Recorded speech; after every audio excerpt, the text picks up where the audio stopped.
Amerika'dan herkese selamlar.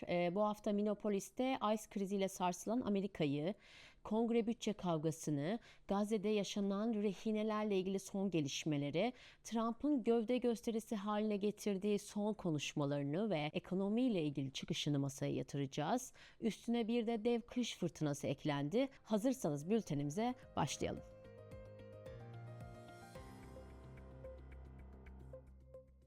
Şimdi Amerika iç siyasetini de göç tartışmasını da yerinden sarsan bir dosyayla başlayacağım. Minneapolis'te vurularak öldürülen ve yoğun bakım hemşiresi olan Alex Pretty ve ardından tartışılan ICE iç güvenlik tartışmasına değineceğiz biraz. Minnesota'nın Minneapolis kentinde yine aynı yerde federal ajanlar bir operasyon sırasında Alex Pretty'yi vurarak öldürüyor. Pretty bir yoğun bakım hemşiresi ve olay anına ait videolarda silah taşıdığına dair bir emare yok. Tanıkların anlattıklarına göre ise sokakta tartışma büyürken bir kadına yardım etmeye çalışıyor ve kısa sürede federal ajanların ateşiyle yere yığılıyor. İlk açıklamalarda ajanlar kendilerini tehdit altında hissetti denirken sosyal medyaya düşen görüntüler bu anlatıyla ciddi biçimde çeliştiği için tepkiler çığ gibi büyüyor. Tepkiler büyüyünce Beyaz Saray pozisyon değiştirmek zorunda kaldı diyebiliriz aslında. CNN ve ABC'nin haberlerine göre Trump yönetimi Minnesota'daki sınır güvenliği ve ICE operasyonlarından sorumlu isim Greg Bovino'yu görevden aldı. Yerine yıllardır sertlik çizgisiyle tanınan Tom Homan'ı gönderme kararı aldı. Bu adam bir yandan krizi yönetiyoruz mesajını veriyor. Diğer yandan da sahada daha da sertleşme ihtimalini beraberinde getiriyor. Çünkü Homan sınır ve göç operasyonlarında agresif yöntemleri savunan bir isim olarak biliniyor. Peki federalde durum böyleyken yerelde tablo nasıl? Minnesota Başsavcısı Keith Ellison yaptığı açıklamada federal makamları olayı örtbas etmeye çalışmakla suçladı ve bağımsız soruşturma talep etti. Peki bu krize Cumhuriyetçilerin ve Demokratların bakış açısı nasıl? Cumhuriyetçi kanal Fox News ve bazı yerel kanallarda ajanlar görevini yaptı. Sahada saniyeler içinde karar vermek zorundalar ve yargısız infaz söylemi çok tehlikeli çizgisinde savundular. Minnesota bir hukuk devleti ve soruşturma yürür ama ICE ve sınır güvenliği personellerini hedef haline getirmek ülkeyi daha da güvensiz kılabilir mesajını öne çıkardılar. Demokratlarsa tam tersini savunuyor. Democracy Now! Ve NPR'a konuşan isimler bu artık münferit bir olay, bir hata değil, sistematik güç suistimali diye yorumluyorlar.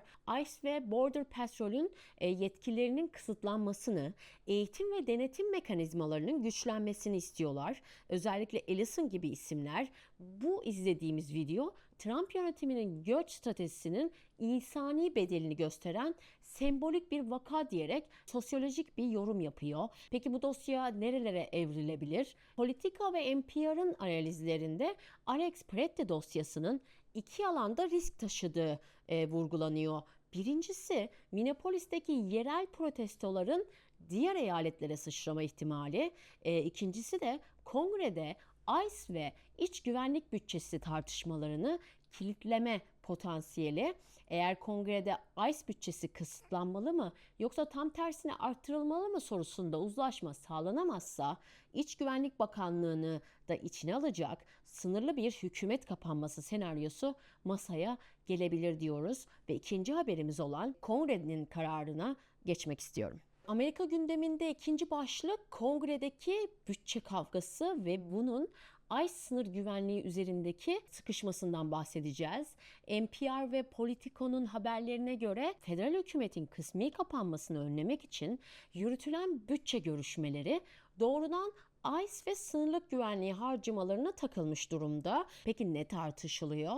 Alex Pretty'nin Minneapolis'te vurulmasının ardından demokratlar içinden bazı isimler ICE ve Border Patrol bütçesinde kesinti, en azından şartlı onay talep ediyor. Bu kurumlara sınırsız para aktarmayalım, denetim ve eğitim şartı koyalım diyorlar. Trump yönetimi ise tam tersine tabii ki Arttırılmış güvenlik bütçesi talep ediyorlar. Beyaz Saray, sınır ve iç güvenlikte açığımız var, daha fazla personel ve teçhizat gerekiyor tezini savunuyor. Peki somut takvim ve risk analizine bakarsak, Politico'nun aktardığı takvimde Kongre birkaç gün içinde anlaşamazsa önce İç Güvenlik Bakanlığı'nı etkileyecek sınırlı bir kapanma ihtimali doğabilir. Bu vize işlemlerinden hava alanı güvenliğine, sınır devriyelerinden göç mahkemelerinde alınacak kararlara kadar geniş bir etki alanı var. Peki bu duruma Cumhuriyetçiler ne diyor? Cumhuriyetçi kanat, Minnesota'daki olay bütçeyi kısmak için değil, eğitimi güçlendirmek için kullanılsın görüşünde.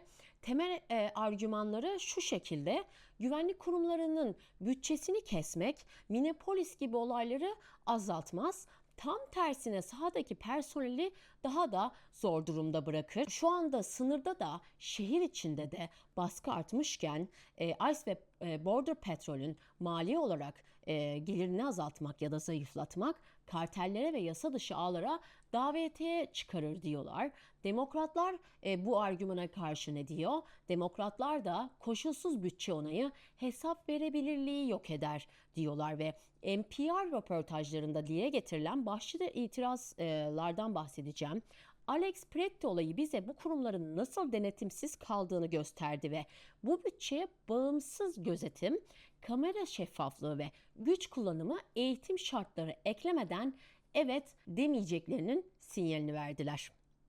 Ve üçüncü başlıkta Orta Doğu'ya, Gazze'ye uzanıyoruz. Amerika medyasında okuduğumuz bilgilere göre İsrail ordusu Gazze'de tutulan son rehinenin polis memuru Ran Givili'nin İsrail'e getirildiğini açıkladı. Peki bu rehine durumu neden kritik? Bu gelişme Amerika arabuluculuğunda yürütülen ateşkes planının ilk aşamasındaki önemli şartlardan biriydi ve Tel Aviv rehinelerin tamamının geri dönmesi ateşkes sonrası mimari için kilit bir durum diyordu. Rengiveli'nin naaşının bulunması teknik olarak rehineler dosyasında bir eşik anlamına geliyor. Ancak Gazze'deki sivil kayıplar, yıkım ve insani kriz ne yazık ki devam ediyor. Demokrasi Now'ın sahadan aktardığı bilgiye göre sağlık altyapısının büyük kısmı hala devre dışı ve temiz suya ciddi anlamda hala ulaşılamıyor. Peki sahada ne gibi yeni adımlar atıldı diyeceksiniz bu ateşkesle? Rehine dosyasındaki bu adımın ardından Refah sınır kapısının kısmi açılması ve sınırlı insani yardım geçişlerinin artırılması için yeni bir takvim gündemde. Amerika, Mısır, Katar gibi ülkeler de yardım konvoylarının sayısını ve hacmini arttırma görüşmeleri yoğunlaşmış durumda. Peki birazcık İsrail medyasını ve Amerika medyasını okumak istiyorum. Onlar iç medyada ne söylüyorlar?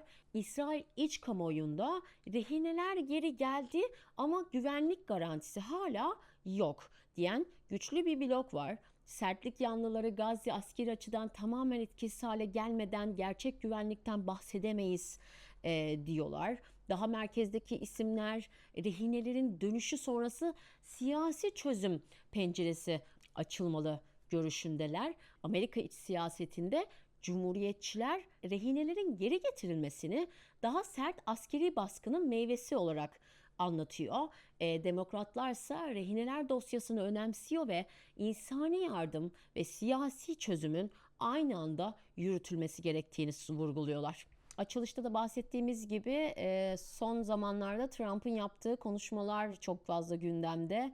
İlk önce Davos Forumu'nda konuştu ve akabinde de ekonomi forumunda konuştu. Birazcık ilk önce Davos'tan bahsetmek istiyorum. Sonra da ekonomi forumunda söyledikleri ve dün Amerika borsasında çok fazla sarstığı söylenebilir. O konuya geçeceğim. Trump'ın birinci yıl konuşması New York Times'a göre Başkan Trump ikinci döneminin birinci yılını kutlarken dış politika paketini kamuoyuyla paylaştı ve Grönland, Venezuela ve İran dosyalarını içeren Monroe Doktrini ile Batı Yarımküre'de Amerikan hegemonyasını vurgulayan bir çizgi ortaya koydu. Tam 71 dakika sürdü ve adeta bir gövde gösterisine dönüştürdü konuşmayı ve genel olarak 3 ana hattı oluştu konuşmanın. Birincisi dış politika hamleleriydi. Trump, Amerika'nın dünyadaki vazgeçilmez rolünü sıklıkla hatırlattı ve meşhur sert üslubunu kullandı. İkinci Dünya Savaşı sonrası Amerika olmasaydı bugün hepiniz ya Almanca ya da Japonca konuşuyor olurdunuz dedi. Ardından hedefinde NATO ve Grönland vardı. 30 yıl boyunca biz sizi besledik. NATO'ya en büyük finansmanı biz sağladık. Acaba NATO bizim için aynısını yapar mı diye sordu ve Danimarka'ya seslenerek sizden sadece bir buz parçası istiyorum diyerek Grönland talebini yineledi. Ancak konuşma boyunca Grönland yerine sürekli İzlanda demesi de sosyal medyada ve diplomatik çevrelerde gecenin en çok konuşulan trend topiklerinden biri oldu açıkçası. Sadece Grönland ile yetinmeyeceğini sinyalini mi veriyordu Trump? Çünkü Panama kanalı üzerinden de tekrar Amerikan kontrolü istediğini açıkça belirtti. Diplomasi trafiğine dair paylaştığı bir diğer detaysa Fransa Cumhurbaşkanı Macron hakkındaydı. Trump dünya liderleri arasında sadece kendisinin gittiği ülkelerde kırmızı halı ile karşılaştığını iddia ederek Macron üzerinden diğer liderlere de saygınlık göndermesi yaptı ve bu sert söylemlerin gölgesinde asıl somut gelişme de Davos'ta yaşandı açıkçası. Bu yıl Davos adeta bir Arktik zirvesine dönüştü diyebilirim. Elon Musk'tan Jeff Bezos'a kadar da dev isimlerin katıldığı form aslında. Grönland'ın kaynak yönetimi üzerine dev enerji şirketleriyle gizli bir anlaşmada sözleştiği iddiaları da aslında var ama tabii ki kesinleşmiş ve kaynağını gösterebileceğimiz bir durum yok. Sadece söylenti olarak dile getirebilirim. En sıcak gelişme ise İran'a yönelik oldu. Trump, İran'a doğru giden büyük bir filomuz var. Neler olacağını göreceğiz diyerek tansiyonu en üst seviyeye çıkardı ve Trump bu konuda gerçekten çok başarılı. Arktik konusunda ise Kuzey Kutbu Amerika'ya ait ifadesini kullandı. Müjde olarak da benzin galonunun fiyatını 2 doların altına düşürme ve borsada 50.000 puan hedefini yineledi. İkincisi ise göç ve iç güvenlik oldu. Göçmenler ülkesiyiz ama sınırsız değiliz sözleriyle ICE operasyonlarını savundu diyebiliriz. Geçici koruma statüsü daraltmasını seçim vaadimizde yerine getiriyoruz diye de yineledi. Sanctuary City'lere fon kesintisini ise federal para, federal kurallara uymayanlara gidemez şeklinde gerekçelendirdi. Üçüncü olarak da kültürel ve sosyal meselelerden bahsetti Amerika içi. Kürtaj sınırlamalarını, Amerikan aile değerlerini koruyoruz. Çeşitlilik programlarını, ayrıştırıcı ideolojiye son veriyoruz diye eleştirdi. Eğitim müfredatı ve sosyal medya için çocuklarımızı korumak zorundayız dedi. Cumhuriyetçi Parti cephesinde genel durum şu: seçim vaatleri yerine getirildi, liderlik örneği sergilendi, taban açısından başarılı bir tablo gibi kutlamalı bazı görüşler hakim. Demokratlarsa çok sert tepki gösterdi. Agresif dış politika ve içerideki otoriteleşme riski taşıdığını dile getirdi. Ve Amerika gündeminin 4. başlığına geçeceğim. Başkan Trump'ın bu hafta Iowa'da yaptığı ekonomik konuşma bir hayli popüler ve trend bir konuşmaydı. New York Times'ın aktardığına göre Beyaz Saray bu konuşmayı özellikle alınabilirlik, yani hayat pahalılığı ve alım gücü başlıkları etrafında kurguladı. Trump konuşmada özellikle orta sınıfa seslendi ve insanlar markete gidemiyor dedi, kasada şok yaşıyorlar dedi ve hayat pahalılığını doğrudan tarif etti açıkçası ve Amerikan ailesi faturalarını ödeyemiyorsa Washington'da bir şeyler yanlış gidiyor ifadesi dikkat çekti ve bu konuşmayı özetlemek gerekirse çerçeve nasıl? Trump Iowa konuşmalarında 3 ana ekonomik alana odaklandı diyebiliriz. Konut krizleriyle ilgili gençler ev sahibi olma hayalini kaybediyor ve bu kabul edilemez dedi. Sağlık harcamaları için kimse hastaneye gitmeden önce kredi kartı limitini düşünmemeli cümlesini kullandı. Gıda fiyatları konusundaysa tarladan mutfağa kadar her halkada maliyetleri aşağı çekeceğiz vurgusunu yaptı. Beyaz Saray bu konuşmayı Trump sadece göç ve güvenlik değil, mutfak ekonomisiyle de, yani orta sınıfla da ilgileniyor mesajı olarak servis ediyor. Yani seçmene verilen sinyal sizin cüzdanınızda kalan parayla da ilgileniyoruz şeklinde okunabilir. Peki Trump konuşmanın devamında göçmenler ülkesiyiz ama sınırsız değiliz diyerek tabii ki göç ve güvenlik dosyasının da ekonomiye bağladı ve sınır politikasını Amerikan işçisini koruma argümanının parçası olarak anlattı ve mesaj oldukça kısa ve netti. Hem cebinizi hem sınırımızı biz koruruz mesajı vardı. Peki neden Iowa'yı tercih etti? Hem tarım sektörünün hem de beyaz orta sınıf seçmeninin yoğun olduğu, Cumhuriyetçiler açısından kilit bir eyalet aslında. Enflasyon, gıda ve enerji fiyatları burada günlük hayata çok doğrudan yansıyor. Trump ekibi ve göç ve güvenlik tartışmalarıyla yorulan gündemi bir miktarda ekonomiye çekme niyetinde olduğunu görüyoruz. En önemli noktaya geleceğim aslında. Trump doların gücünü överken kredi kartı faizlerini hedef aldı. Dolarımız gayet iyi durumda ama kredi kartı şirketleri halkı yoya gibi oynatıyor neredeyse. %30 faizle borç batağını sürüklüyorlar. Kongreye sesleniyorum. Bir yıl %10 faiz tavanı koyun. Orta sınıf ev alsın, nefes alsın diye seslendi. Ek olarak Rini Good isimli 7 Ocak'ta ICE tarafından vurulan bir kadın var. Onun içinse Rini'nin trajedisi korkunç. Ailesine taziye mesajı iletti ve babasının Trump hayranı olduğunu, ajanlar zor durumda ama soruşturmanın tam şeffaf ilerlemesi gerektiğini, başkanlığa adayken söz verdiğini, silahsız kimseye zarar verilmeyeceği gibi sözler söyledi ve hem empati hem savunma yaptı diyelim aslında. Peki Trump'ın yanı sıra Cumhuriyetçilerdeki durum ne? Cumhuriyetçi kanat bu çıkışı Trump ekonomik gündeme ağırlık veriyor. Enflasyon ve alım gücü konusunda liderlik gösteriyor şeklinde. Demokratların eleştirisi tabii ki bitmiyor. Demokratlar tabloyu içeride alınabilirlik konuşurken dışarıda uyguladığı petrol, ticaret ve göç politikalarıyla fiyatları kendisi yükseltiyor iddiası öne çıkıyor.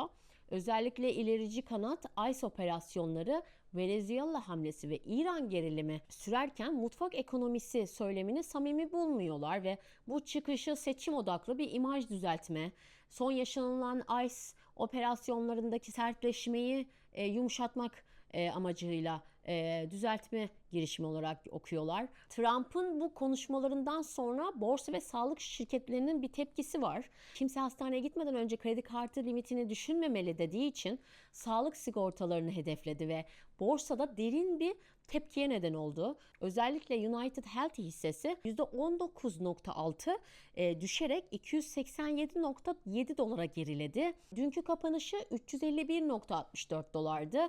Bir hayli sert bir iniş diyebiliriz.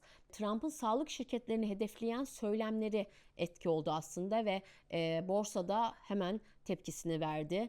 Diğer sigorta devleri de zarar etti. Birkaçını vermem gerekirse Humana %21, CVS %14 düştü. S&P 500 sigorta sektörü ise 80 milyar dolar değer kaybetti. Trump'ın bu ekonomi forumunda konuşmasından hemen sonra. Son başlığıma geçiyorum ve Amerika'yı kökten sarsan doğal afete dönüyorum. Kuzey Amerika kış fırtınası. New York Times ve El Cezire'ye göre bu dev fırtına 52 ölüme, 1.2 milyondan fazla evi elektriksiz bırakmaya yol açtı. Çok büyük bir rakam ve fırtınanın büyüklüğü, coğrafi kapsaması ise Ulusal Hava Servisi'nin verileri bu. 31 inç yani 79 santim kar ile rekor kırdı. Pennsylvania, New York gibi eyaletlerde kar kalınlığı bu şekilde. Güneyde buz fırtınası var. Ağaçlar devriliyor, elektrik hatları kopuyor.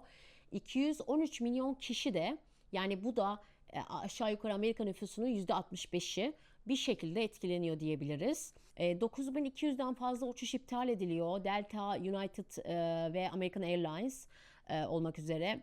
New York Penn Station, Boston Logan Havalimanı 36 saat kapalı kalıyor ve tren seferleri duruyor. 32 eyalette kar fırtınası yüzünden okullar ve iş yerleri kapalı durumda. Peki bu tarz kar fırtınası ve yaşananlardan sonra Trump yönetiminden bir açıklama var FEMA direktörü. 12 eyalette kurtarma ekipleri 5000 personel, 2000 araç konuşlandırdıklarını, İç Güvenlik Bakanı Noam'sa aşırı soğuk dalgasının geldiğini, ısınma ekipmanı ve yakıt stoklamaları gerektiğini söylüyor. Cumhuriyetçiler afet yönetiminde başarılıyız. Ekipler sahada, iklim panikçiliğine gerek yok. Hazırlık ve dayanıklılık meselesi. Enerji lobileri, doğalgaz ve kömür santralleri devrede, elektrik açığı kapatıldı gibi yumuşak yorumlar yapıyorlar.